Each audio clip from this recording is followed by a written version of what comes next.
أشهد أن لا إله إلا الله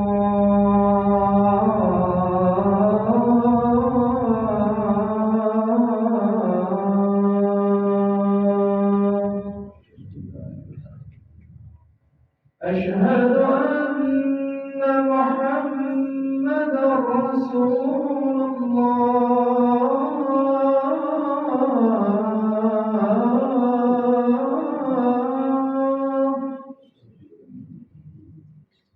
أشهد أن محمدا رسول الله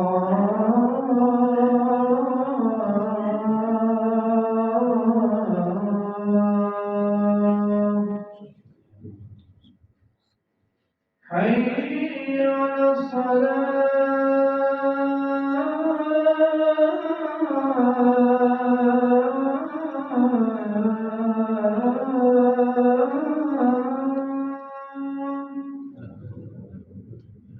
حي على الصلاة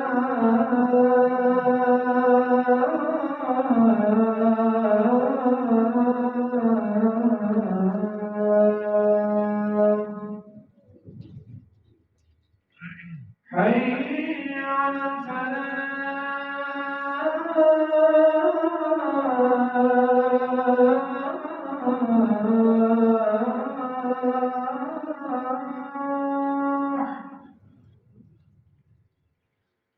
حي على الفلاح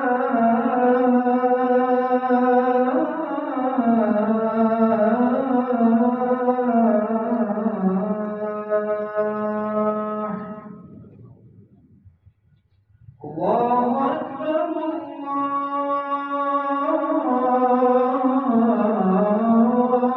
الله أكبر لا إله إلا الله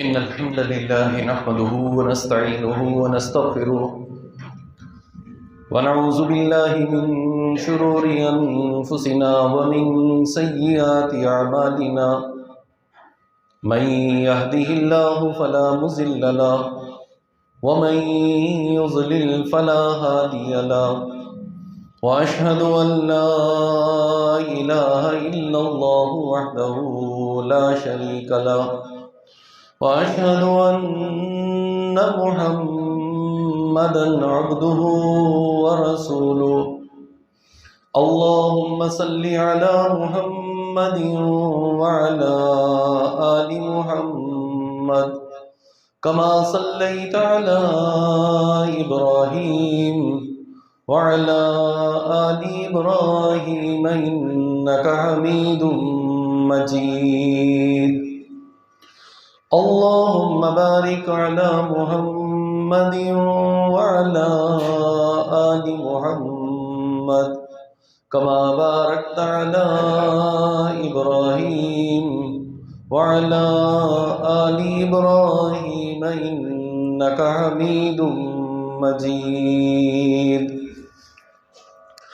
سبحانك لا علم لنا إلا ما علمتنا إنك أنت العليم الحكيم رب اشرح لي صدري ويسر لي أمري واحلل عقدة من لساني يفقهوا قولي أما بعد فإن خير الحديث كتاب الله وخير الهدي هدي محمد صلى الله تعالى عليه وسلم وشر الأمور محدثاتها وكل محدثة بدعة وكل بدعة ضلالة وكل ضلالة في النار. أعوذ بالله السميع العليم من الشيطان الرجيم من همزه ونفخه ونفسه. بسم الله الرحمن الرحيم. يا أيها الذين آمنوا كتب عليكم الصيام كما كتب على الذين من قبلكم لعلكم تتقون.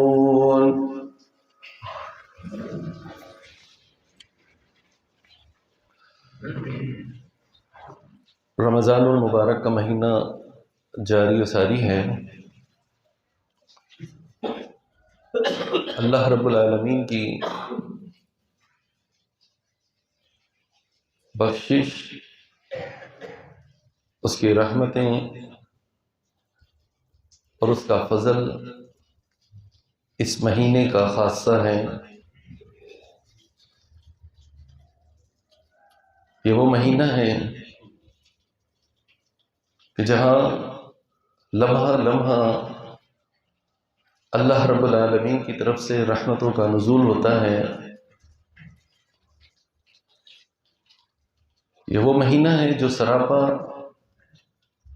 برکتوں سے بھرپور مہینہ ہے،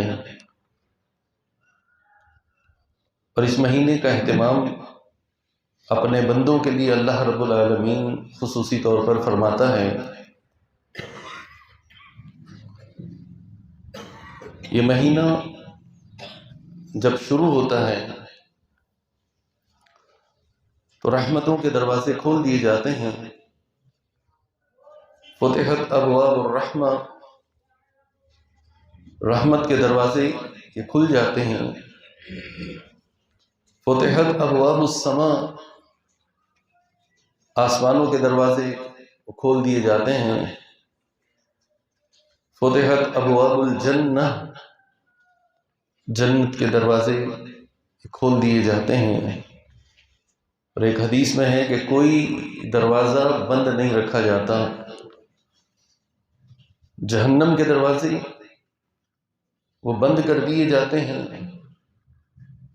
اور کوئی دروازہ کھلا نہیں رہتا. شیاطین اور جنات ان کو قید کر دیا جاتا ہے. یہ سارے اہتمام اللہ رب العالمین اپنے بندوں کے لیے کرتا ہے. یہ مہینہ اس اعتبار سے بھی بڑی اہمیت کا حامل ہے کہ اللہ تعالی نے لوگوں کی ہدایت اور ان کی نجات کے لیے جو کتاب نازل فرمائی، اس کتاب کے نزول کے لیے اسی مہینے کا انتخاب اللہ رب العالمین نے کیا. شہر رمضان الذی انزل فیہ القرآن، یہ رمضان کا مہینہ ہی وہ مہینہ ہے کہ جس میں اللہ تعالی نے اس قرآن کو نازل کیا. قیامت تک آنے والے لوگوں کے لیے باعث ہدایت وہ کتاب، اس کے نزول کے لیے انتخاب اسی مہینے کا ہے. اس مہینے کی اہمیت کا اندازہ اس بات سے لگائیے، سال کے 12 مہینے، ان میں سے 4 مہینے حرمت والے جن کا تذکرہ اللہ نے قرآن میں کیا کہ 4 مہینے حرمت والے ہیں، لیکن نام اللہ تعالی نے کسی مہینے کا نہیں لیا. صرف یہ وہ مہینہ ہے کہ جس مہینے کا نام خصوصی طور پر اللہ تعالی نے قرآن کریم میں بیان کیا. چنانچہ اس مہینے سے بھرپور فائدہ حاصل کرنا چاہیے۔ یاد رکھیں کہ کہیں یہ مہینہ بھی ایسے ہی نہ ضائع ہو جائے۔ یہ قیمتی ترین مہینہ، یہ اللہ تعالیٰ کی طرف سے عطا کردہ عظیم ترین نعمت، یہ ضائع نہ ہونے پائے۔ اس کی بڑی حفاظت کرنی ہے اور اس سے بڑے بھرپور طریقے سے فائدہ بھی اٹھانا ہے۔ یاد رکھنا چاہیے انتہا درجے کا بد نصیب، بدبخت اور محروم ترین انسان وہ ہے جسے یہ مہینہ ملا، وہ اس کی اہمیت کو نہ سمجھ سکا، اس کے فوائد و ثمرات کو جان نہ سکا اور اس سے فائدہ نہ اٹھا سکا۔ ایک تو محرومی ایسے ہے کہ انسان اس سے فائدہ نہ حاصل کر سکے، اور دوسری محرومی یہ ہے کہ اس انسان کے لیے بد دعا کر دی جائے، اور بد دعا کرنے والا بھی کون ہو؟ جبرائیل امین ہو۔ صرف بد دعا ہو جائے یہ بھی کافی تھی، لیکن اس بد دعا پر آمین کہنے کے لیے جس ہستی کا انتخاب کیا گیا وہ امام کائنات محمد الرسول اللہ صلی اللہ علیہ وسلم ہے۔ رسول اللہ صلی اللہ علیہ وسلم کے حدیث میں یہ بات ملتی ہے کہ پیغمبر علیہ السلام ایک دفعہ مسجد نبوی میں ممبر مبارک پر قدم رکھ رہے ہیں۔ آپ اندازہ تو کیجئے کہ اس بد دعا کے لیے، اس محرومی کے لیے کتنی چیزوں کو جمع کیا گیا۔ بد دعا دینے والے جبرائیل امین، اس بد دعا پر آمین کہنے والے محمد الرسول اللہ صلی اللہ علیہ وسلم۔ یہ بد دعا کہاں کی جا رہی ہے؟ کس جگہ اور کس شہر میں کی جا رہی ہے؟ مسجد نبوی میں۔ مسجد نبوی میں بھی کس مقام پر؟ منبر رسول پر، کہ جبرائیل امین آتے ہیں اور بد دعا کرتے ہیں اس انسان کے لیے۔ بعد من ادرک رمضان فلم یغفر لہ، کہ جس نے رمضان کا مہینہ پایا، رمضان کا مہینہ اسے مل گیا، فلم یغفر لہ، اور وہ اپنی مغفرت نہ کرا سکا، اپنی بخشش نہ کرا سکا۔ اللہ کی رحمت سے دوری ہو اس انسان کے لیے، رحمتوں کے دروازے کھلے ہوں اور پھر کوئی شخص اللہ کی رحمت سے محروم ہو جائے، کتنی بڑی بد نصیبی ہے۔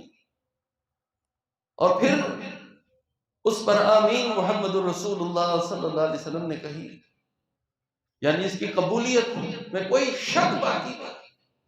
تو اس سے اندازہ ہوتا ہے کہ اس مہینے سے فائدہ نہ اٹھانے والا اور اس مہینے میں بھی اپنے آپ کو تبدیل نہ کرنے والا اور اس مہینے میں بھی اپنی بخشش نہ کروانے والا، اپنی اصلاح نہ کرنے والا اور اپنے آپ کو اللہ کی رحمت کا مستحق نہ بنانے والا اور جنت کا داخلہ اپنے لیے لازم نہ کروانے والا، اس سے زیادہ بد نصیب کون ہوگا؟ تو اس کی اہمیت کو سمجھنا چاہیے۔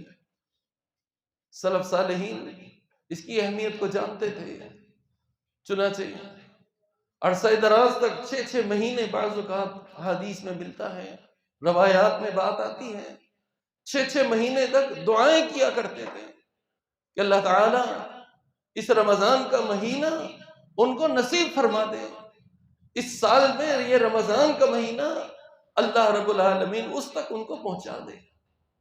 اس کی اہمیت ہے، وہ سمجھا کرتے تھے۔ لیکن آج ہماری زندگی میں اور ہمارے ماہ و سال میں یہ مہینہ آتا ہے اور اسی طرح نکل جاتا ہے۔ اس مہینے کا بڑا خصوصی اہتمام ہونا چاہیے اور اس مہینے کے لیے بڑی خصوصی کوشش ہونی چاہیے۔ آپ اندازہ تو کیجئے، اس مہینے کی عظیم ترین عبادت روزہ ہے۔ اس کا آغاز، اس کا اختتام دونوں ہی کتنے زبردست رکھے گئے ہیں، کتنے خوبصورت ہیں۔ اس اعتبار سے کہ قدم قدم پر اور لمحہ لمحہ اللہ کی رحمت و مغفرت کو سمیٹنے کا موقع، جہنم سے آزادی کا موقع اور جنت میں داخلے کا موقع، قدم قدم پر رحمتوں کے ساتھ برکتوں کو سمیٹنے کا موقع۔ سحری کا وقت یہ استغفار کا وقت ہے۔ وَبِالْأَسْحَارِ هُمْ يَسْتَغْفِرُونَ، اللہ تعالیٰ نے اپنے نیک لوگوں کی صفات بیان کی، فرمایا کہ یہ سحری کے وقت خوب استغفار کرتے ہیں، اپنے گناہوں کی معافی اللہ سے طلب کرتے ہیں۔ تو اس موقع پر استغفار ہو، اللہ سے اپنے گناہوں کی معافی طلب کی جائے، اور یہ وہ موقع ہے کہ جب اللہ رب العالمین آسمان دنیا پر نزول فرماتا ہے۔ ینزل ربنا تبارک و تعالی کل لیلۃ الی السماء الدنیا حتی یبقى ثلث اللیل الآخر، جب رات کا تیسرا پہر شروع ہوتا ہے اللہ آسمان دنیا پر نزول فرماتا ہے، اپنے بندوں سے پوچھتا ہے حل من سائل، ہے کوئی مجھ سے سوال کرنے والا؟ اس مہینے کو پا کر اپنی بخشش نہ کروائے، اس مہینے کو پا کر رحمتوں کا مستحق نہ بنوا سکے، اس مہینے کو پا کر جنت کا داخلہ حاصل نہ کر سکے، اس مہینے کو پا کر اور اس قیمتی وقت کو پا کر جہنم سے آزادی حاصل نہ کر سکے، اس سے بڑی بد نصیبی اور کیا ہوگی؟ یہ موقع ہے بڑا اہمیت کا حامل، سمیٹنے کا موقع ہے۔ کیا سمیٹتے ہیں ہم اس وقت؟ بہت سے بد نصیب ہیں، روزہ تو رکھ لیتے ہیں، رات بھر جاگتے ہیں، لیکن سحری سے پہلے وہ سو جاتے ہیں، انہیں یہ سعادت نصیب نہیں ہوتی، یہ قیمتی لمحات، اس کا فائدہ وہ حاصل نہیں کر سکتے۔ یہ وہ موقع ہے جب اللہ خود اپنے بندوں سے پوچھتا ہے حل من دعاء، بتا تیری کوئی دعا ہے؟ کیا دعا مانگی آج؟ 6 دن گزر گئے، 6-7 راتیں گزر گئیں، بتائیے ہم نے کیا دعا کی سحری کے وقت؟ اپنا محاسبہ کرنے کی ضرورت ہے۔ اللہ تعالیٰ اپنے بندوں سے پوچھتا ہے آسمان دنیا پر نزول فرما کے حل من مستغفر، ہے کوئی مجھ سے اپنے گناہوں کی معافی طلب کرنے والا، استغفار کرنے والا جس کے گناہوں کو میں معاف فرما دوں؟ ہم نے کتنی دفعہ استغفار طلب کیا؟ یہ موقع رحمتوں کو سمیٹنے کا ہے۔ رسول اللہ صلی اللہ علیہ وسلم نے فرمایا، طویل حدیث جس میں اس رمضان کا تذکرہ ہے، اور آخر میں کیا ہے؟ وَلِلَّهِ عُتَقَاءُ مِنَ النَّارِ، فرمایا کہ اس کی وَذَلِكَ كُلُّ لَيْلَةٍ، اس رمضان کی ہر رات، اس رمضان کی ہر رات اللہ تعالی اپنے بندوں کو جہنم سے عذاب کرتا ہے۔ رات کا سب سے قیمتی ترین وقت یہ سحری کا وقت ہوتا ہے، یاد رکھیے گا۔ پوری رات ہی قیمتی ہے، لیکن اس پوری رات کے قیمتی ترین لمحات وہ سحری کا وقت ہوتا ہے۔ اس سحری کے وقت میں ہم نے کیا حاصل کیا؟ اس سحری کے وقت ہم نے کیا کیا؟ پیغمبر علیہ السلام کی اس حدیث کو یاد رکھیے، ہر رات اللہ تعالی اپنے بندوں کو جہنم کی آگ سے آزادی دیتا ہے۔ اس جہنم کی آگ سے آزادی کے لیے دعا کریں کہ یا اللہ ہمیں اس جہنم کی آگ سے آزاد کر دے اور ہمیشہ ہمیشہ کے لیے آزاد کر دے، مانا ہماری اس توبہ کو قبول فرما لے اور پھر اس پر ہمیں ثابت قدمی عطا فرما، اس کے بعد ہم سے کوئی ایسے گناہ نہ ہو کہ جو ہمیں دوبارہ اس جہنم کی طرف لے جائے۔ وَلِلَّهِ عُتَقَاءُ مِنَ النَّارِ، اللہ جہنم کی آگ سے ہر رات اپنے بندوں کو آزاد کرتا ہے اس رمضان کے مہینے میں، اور اس رات کے قیمتی ترین لمحات میں کیا یہ حاصل کیا؟ یہ برکتوں کو سمیٹنے کا موقع ہے۔ رسول اللہ صلی اللہ علیہ وسلم نے فرمایا تسحروا فإن فی السحور برکہ، لوگوں سحری کیا کرو اور یاد رکھو کہ اس سحری میں اللہ نے برکتیں رکھی، لمحہ لمحہ برکتیں ہیں، برکتوں کو سمیٹو۔ نہ کچھ کھانے اور پینے کو دل کر رہا ہو، ایک کھجور کھا لیجیے، رسول اللہ صلی اللہ علیہ وسلم کی سنت کو بھی یاد رکھیے۔ لوگ افطار میں تو کھجور کو یاد رکھتے ہیں، سحری میں بھی اسے یاد رکھا کریں، یہ بھی رسول اللہ صلی اللہ علیہ وسلم کی سنت ہے۔ پانی کا ایک گھونٹ پیجیے اس نیت کے ساتھ کہ اللہ تعالیٰ اس کی وجہ سے ہمیں برکتیں عطا فرما دیں۔ برکتوں کو سمیٹنے کا ایک ذریعہ سحری ہے کہ سحری کا اہتمام کیا کرو، اور سحری آخری وقت میں کیا کرو۔ سحری میں کچھ تاخیر بھی ہو جائے تو شریعت نے اس کی اجازت رکھی ہے۔ اس کا مقصد یہ نہیں ہے کہ وقت پورا ہونے کے بعد بھی انسان 5 منٹ تک کھاتا رہے، نہیں، جو چیز ہاتھ میں ہے اس کو پورا کر لے۔ امت کی بھلائی اور خیر اسی میں رکھی گئی ہے۔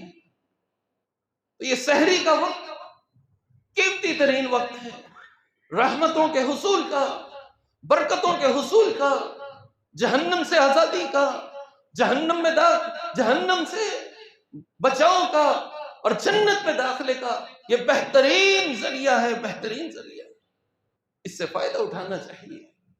رسول اللہ صلی اللہ علیہ وسلم نے ارباز بن ساریہ رضی اللہ تعالیٰ عنہ کو ایک دفعہ بلایا، آواز دی کہ آؤ اس سحری کا کھانا، اس سحری کا اہتمام کرو۔ فرمایا کہ یہ بڑا بابرکت کھانا ہوتا ہے، سحری کا کھانا یہ بڑا بابرکت ہے۔ آپ نے کہا کہ آؤ اور اس سحری کے کھانے کو، اس بابرکت کھانے کو کھاؤ اور اس میں ہمارے ساتھ شامل ہو۔ اندازہ کیجئے یہ برکتوں کو سمیٹے، اور پھر اس کے بعد انسان روزے سے ہو گیا۔ رسول اللہ صلی اللہ علیہ وسلم نے فرمایا کہ 3 قسم کے لوگ کہ جن کی دعا کو اللہ تعالی رد نہیں کرتا، جن کی دعا قبول ہوتی ہے، جن کی دعا کو رد نہیں کیا جاتا، ان میں سے پہلا شخص وہ ہے کہ جو روزے دار ہیں۔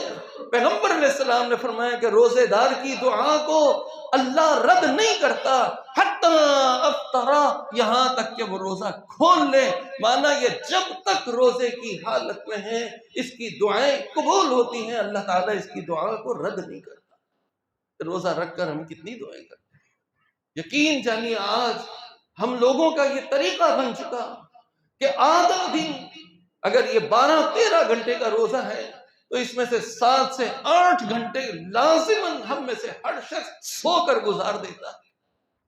کیا روزے کا مطلوب و مقصود یہی ہے؟ یہ تو خوب جد و جہد، محنت اور کوشش کرنے کا مہینہ ہے۔ اپنے آپ کو تھکا دو، اپنے آپ کو کھپا دو اس مہینے کے اندر اللہ کی عبادت میں۔ ایسی محنت، ایسی مشقت، یاد رکھو کہ میرا روزہ ہے، اور روزے دار کی دعا اللہ رد نہیں کرتا، روزے دار کی دعا قبول ہوتی ہے۔ دوسرا عادل حکمران، اس کی دعا کو رد نہیں کیا جاتا۔ اور تیسرا مظلوم کی دعا، جس پر ظلم کیا گیا، جو مظلوم ہے اس کی دعا کو بھی اللہ رد نہیں کرتا، بلکہ اس کی دعا آسمانوں تک پہنچتی ہے، بادلوں سے اوپر جاتی ہے۔ رسول اللہ صلی اللہ علیہ وسلم نے فرمایا کہ اس دعا کے لیے اللہ آسمان کے دروازے کھول دیتا ہے۔ اس دعا کے لیے جو مظلوم نے کی ہے، جس پر ظلم کیا گیا، مظلوم کی دعا وہ آسمانوں کو چھیڑتی ہوئی آسمانوں کے دروازوں کے لیے خصوصی طور پر وہاں پہنچتی ہے۔ آسمانوں کے دروازے کھلتے ہیں، یہاں تک کہ اللہ رب العالمین قسم کھا کر یہ کہتا ہے کہ میری عزت کی قسم، تیری اس دعا کو ضرور قبول کیا جائے گا، میں تیری مدد کروں گا اگرچہ کچھ تاخیر ہی کیوں نہ ہو۔ کتنے لوگ ہیں جنہوں کا یہ وتیرہ ہے، وہ لوگوں پر ظلم کرتے ہیں، وہ سامنے والے کو مظلوم بنا دیتے ہیں، اور ان مظلوموں کی آہیں اور بددعائیں ان کو حاصل کرتے ہیں۔ اپنی ذاتی انا اس کے خاطر وہ یہ ظلم و ستم ڈھاتے ہیں۔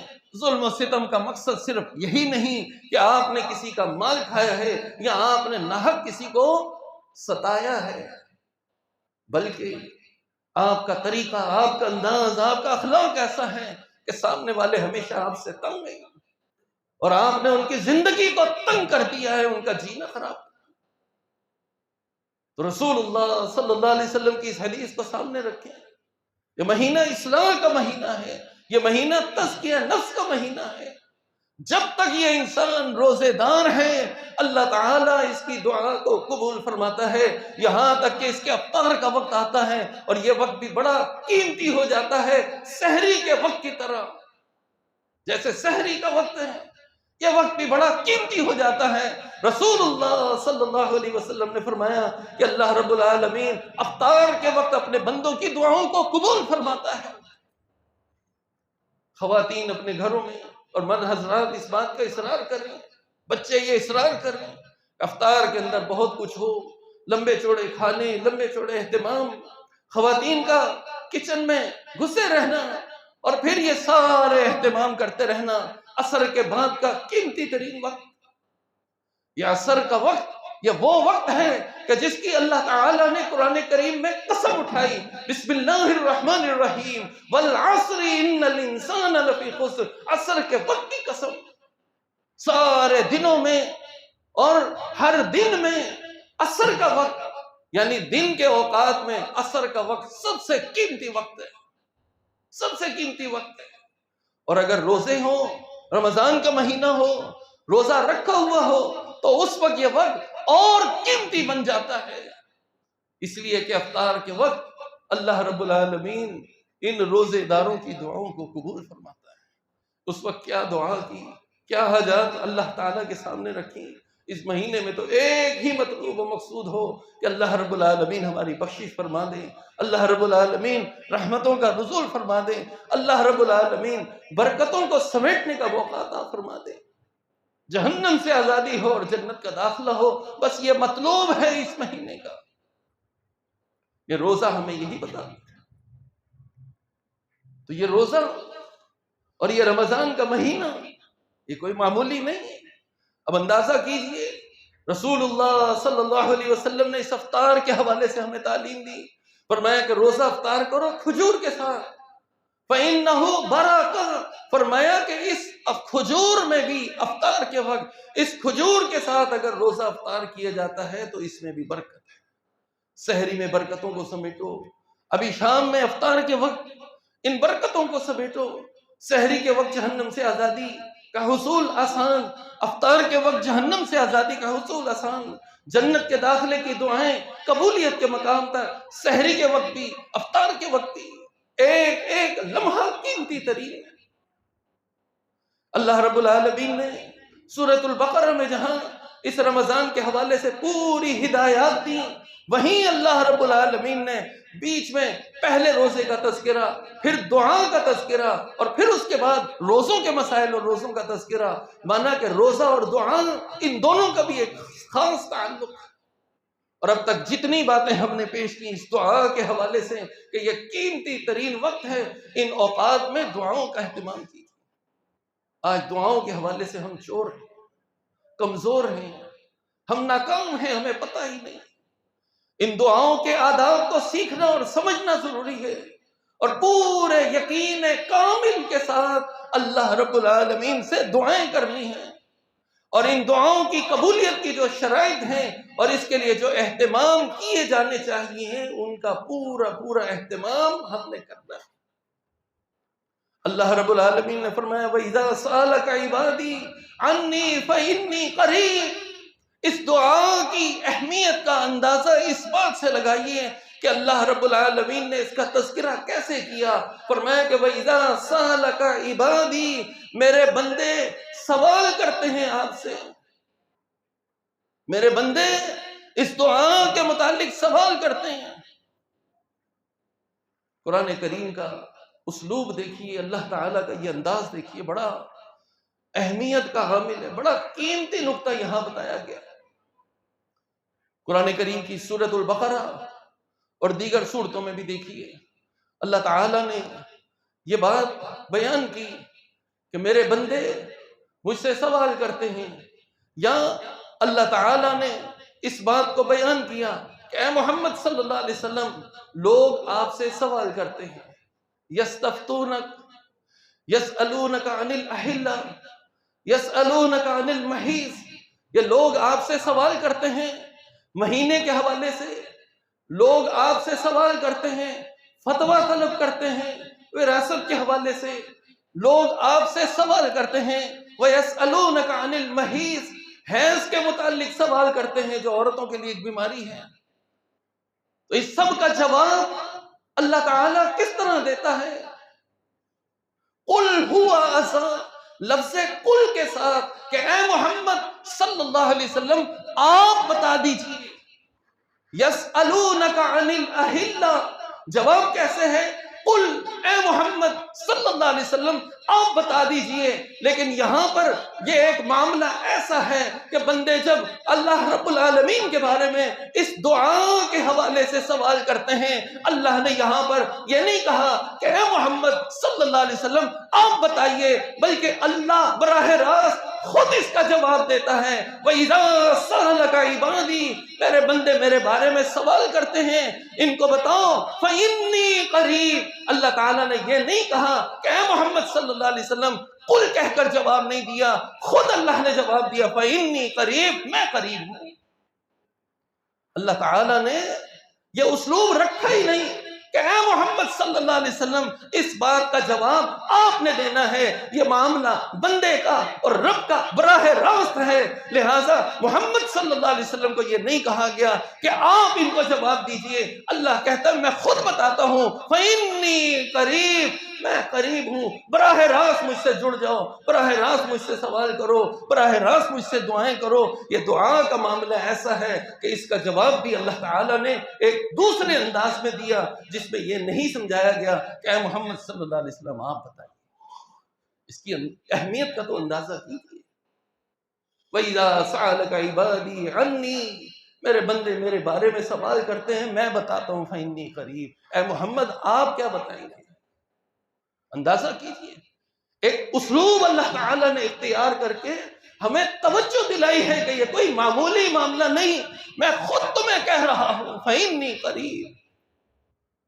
اللہ خود براہ راست بتا اجیب دعوت الداعی اذا دعان، جب کوئی پکارنے والا مجھے پکارتا ہے میں اس کی دعا کو قبول کرتا ہوں. فَلْيَسْتَجِيبُوا لِي، اس کی دعا کو قبول کرتا ہوں. جب عام حالات میں اللہ دعاؤں کو قبول کرنے والا، عام حالات میں اللہ اپنے بندوں کی سننے والا، عام حالات میں اپنے بندوں کی التجاؤں کو پورا کرنے والا، اور پھر جب یہ مہینہ ہو وہ بھی رمضان کا مہینہ ہو، پھر یہ قبولیت کی گھڑیاں ہو، پھر یہ قبولیت کے اوقات ہو، پھر یہ قیمتی ترین لمحات ہو، پھر اس کے بعد بھی بندہ اگر دعا سے محروم رہ جائے تو اس سے بڑی محرومی اور کیا ہو سکتی. آئیے عزم کریں، ارادہ کریں کہ اپنے رب سے مانگنا ہے، سوال کرنا ہے، پورے عزم اور یقین کے ساتھ کرنا ہے.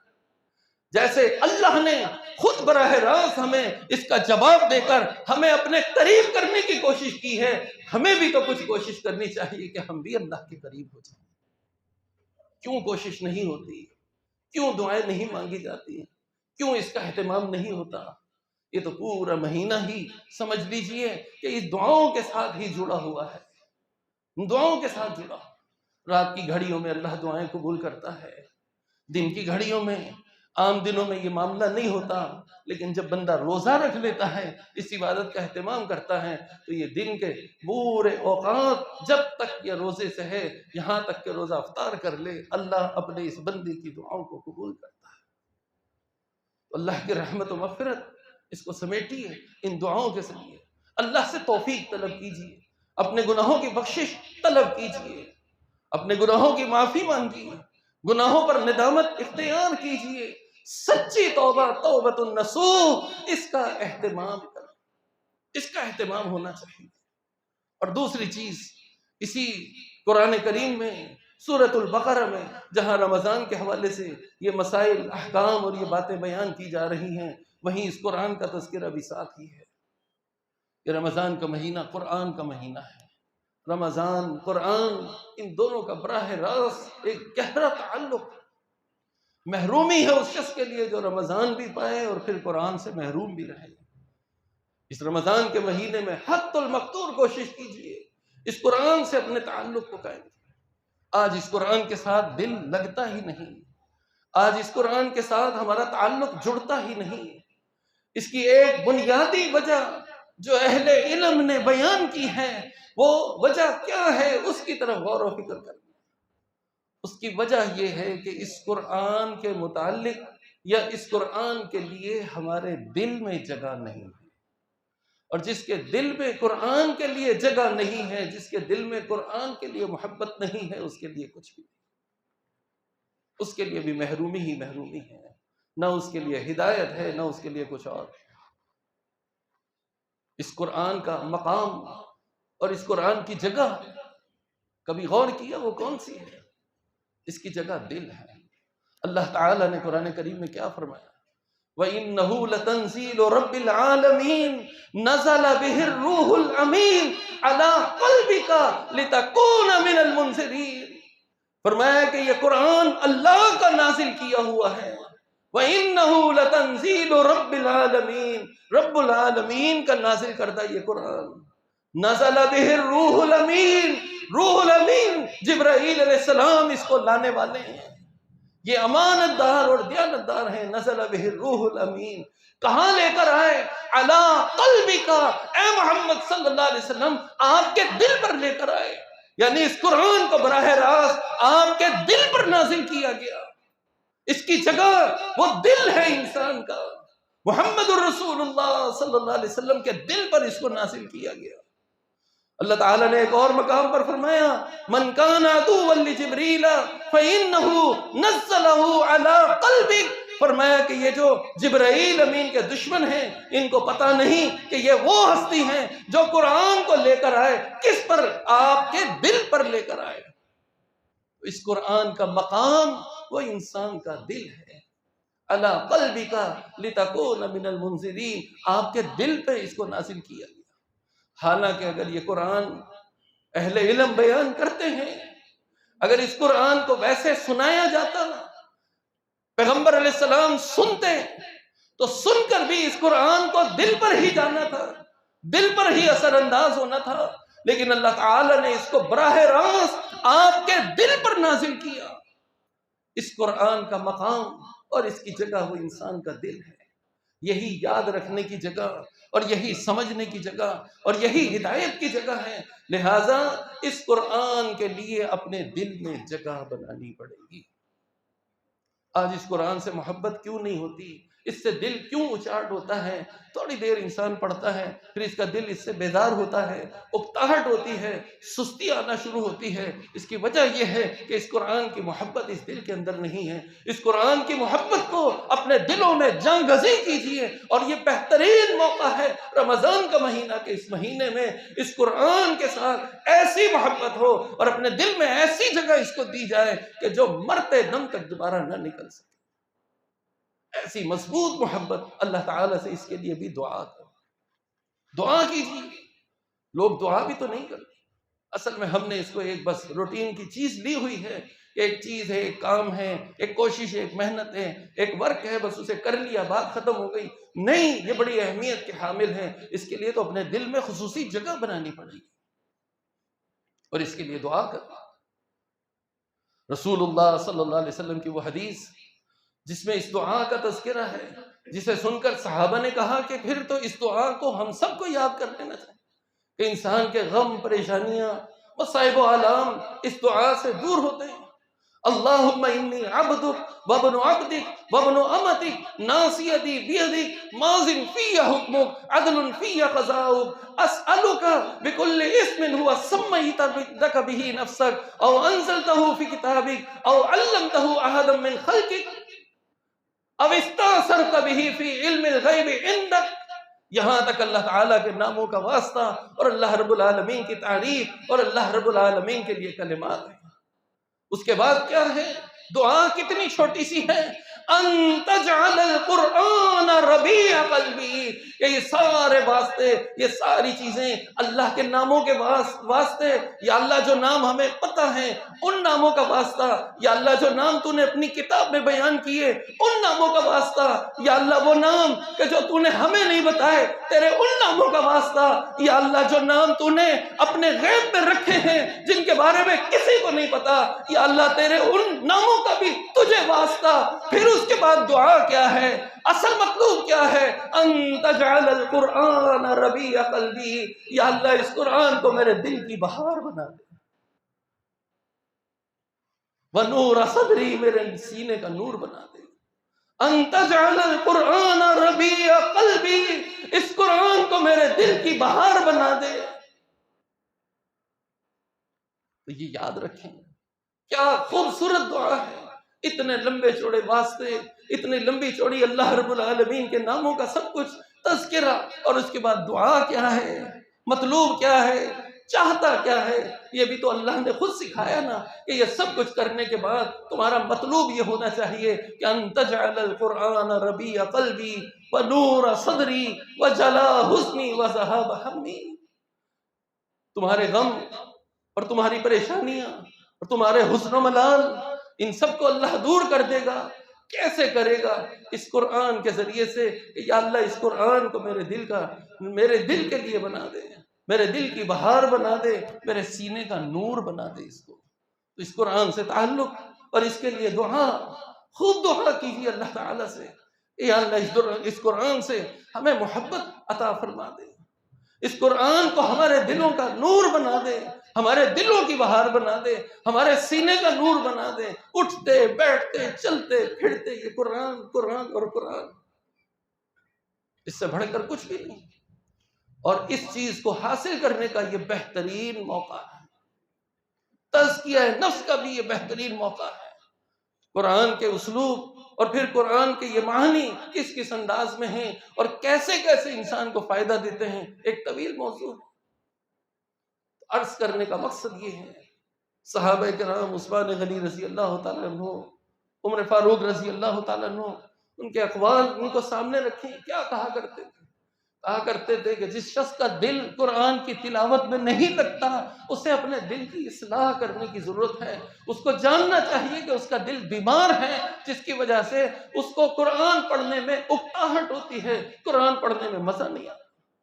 عثمان غنی رضی اللہ تعالیٰ عنہ کو قرآن پڑھنے میں کتنا لطف آتا تھا، اتنا قرآن کہ زندگی کی آخری سانسیں بھی اس قرآن کی تلاوت کے ساتھ اس قرآن کو ہی پڑھ رہے ہیں۔ کیسے حالات، کیسے ان کے واقعات، کیسا ان کا فقر و فاقہ، اور ان حالات میں بھی کس طرح انہوں نے روزے کا اہتمام کیا ہوا، اور پھر اس روزے کی حالت میں بھی جب پتہ ہے کہ موت سامنے ہے، شہادت سامنے ہے، اس وقت بھی اس قرآن کو ہی پڑھ رہے ہیں، قرآن کو ہی سامنے رکھا ہوا ہے، یہاں تک کہ ان کی شہادت ہوتی ہے جب ان کا خون بہتا ہے اس قرآن پر ہی گرتا ہے، اور اس قرآن کے ان الفاظ پر فَسَيَكْفِيكَهُمُ اللَّهُ، کہ یہ قرآن پڑھتے پڑھتے عثمان رضی اللہ تعالی عنہ ان کا خون بھی جو ہے وہ اس قرآن کے اسی صفحے پر اور پھر ان آیات پر گرتا ہے۔ یہ قرآن سے محبت ہے، اس محبت کو حاصل کرنے کا یہ موقع ہے، یہ موقع ہے، اس سے فائدہ اٹھائیے۔ رمضان کا مہینہ اگر یہ ایسے ہی گزر گیا، بڑی بدنصیبی اور حرم نصیبی ہے، اس سے بچنا چاہیے، اور انسان کو کوشش کرنی چاہیے کہ اپنی اصلاح کرے، توبۃ النصوح کا اہتمام کریں، روزے رکھیں، فرائض کی حفاظت کرے، نمازوں کی حفاظت کرے، اللہ کی رحمت کے حصول کے لیے جو ذرائع بتائے گئے ہیں، کئی ذرائع ہیں جو قرآن کریم میں بتائے گئے ہیں۔ سورہ مریم میں کئی جگہ اس کا ذکر ہوا کہ اللہ کی رحمت کے حصول کے مستحق لوگ کون کون سے ہیں۔ 50 سے زائد مقامات صرف سورہ مریم میں ہی بیان کیے گئے، پورے اس پر جو ہے وہ کتابیں لکھی گئی۔ اور پھر قرآن کریم کی ایک آیت، وَرَحْمَتِي وَسِعَتْ كُلَّ شَيْءٍ فَسَأَكْتُبُهَا لِلَّذِينَ يَتَّقُونَ وَيُؤْتُونَ الزَّكَاةَ وَالَّذِينَ هُمْ بِآيَاتِنَا يُؤْمِنُونَ الَّذِينَ يَتَّبِعُونَ الرَّسُولَ النَّبِيَّ الْأُمِّيَّ الَّذِي يَجِدُونَهُ مَكْتُوبًا عِندَهُمْ فِي التَّوْرَاةِ وَالْإِنجِيلِ۔ اس پوری آیات کو دونوں کو پڑھ لیجیے۔ اللہ فرماتا ہے ہم نے اپنی رحمت کو لازم کیا ہے، ہر چیز پر اللہ کی رحمت حاوی ہے۔ فَسَأَكْتُبُهَا، یہ خاص طور پر لکھی گئی ہے ان لوگوں کے لیے جو تقوی اختیار کرنے والے ہیں، اور یہ تقوی اس روزے کا مطلوب و مقصود ہے۔ فَسَأَكْتُبُهَا لِلَّذِينَ يَتَّقُونَ وَيُؤْتُونَ الزَّكَاةَ، جو پوری زکوٰۃ ادا کرنے والے ہیں، وہ اللہ کی رحمت کے مستحق ہیں، اللہ نے اپنی رحمت ان کے لیے لکھی ہے۔ فَسَأَكْتُبُهَا لِلَّذِينَ يَتَّقُونَ وَيُؤْتُونَ الزَّكَاةَ وَالَّذِينَ هُمْ بِآيَاتِنَا يُؤْمِنُونَ، اور اللہ کی آیات پر ایمان، قرآن پڑھتے جاؤ، اس پر ایمان لاتے جاؤ، قرآن پڑھتے جاؤ، اس پر عمل کرتے جاؤ، قرآن پڑھتے جاؤ، پورے یقین کے ساتھ اس پر ثابت قدم ہوتے جاؤ۔ اور پھر چوتھی چیز، محمد الرسول اللہ صلی اللہ علیہ وسلم کی اتباع، الذین یتبعون الرسول النبی الأمی الذی، نبی امی کی پیروی، اتباع رسول، ہر کام میں اتباع رسول۔ قرآن پڑھنا ہے کیسے؟ نبی صلی اللہ علیہ وسلم کی اتباع کرتے ہوئے۔ نماز پڑھنی ہے کیسے؟ اپنے پیغمبر کی اتباع کرتے ہوئے، اپنے پیغمبر کے طریقے پر پوری زندگی محمد رسول اللہ صلی اللہ علیہ وسلم کی اتباع۔ اللہ تعالیٰ کا یہ وعدہ ہے، فرمایا کہ ان لوگوں کے لیے ہم نے خاص طور پر اپنی رحمت کو لکھ دیا۔ اللہ رب العالمین یہ ساری صفات ہمارے اندر بھی پیدا فرما دے۔ اللہ رب العالمین رحمت و مغفرت سے ہم سب کو مستفید فرما دے، اور اللہ رب العالمین جہنم سے آزادی ہم سب کے لیے لکھ دے اور جنت کا داخلہ لکھ دے۔ اقول قولی ھذا واستغفر اللہ لی ولکم وما علینا الا البلاغ۔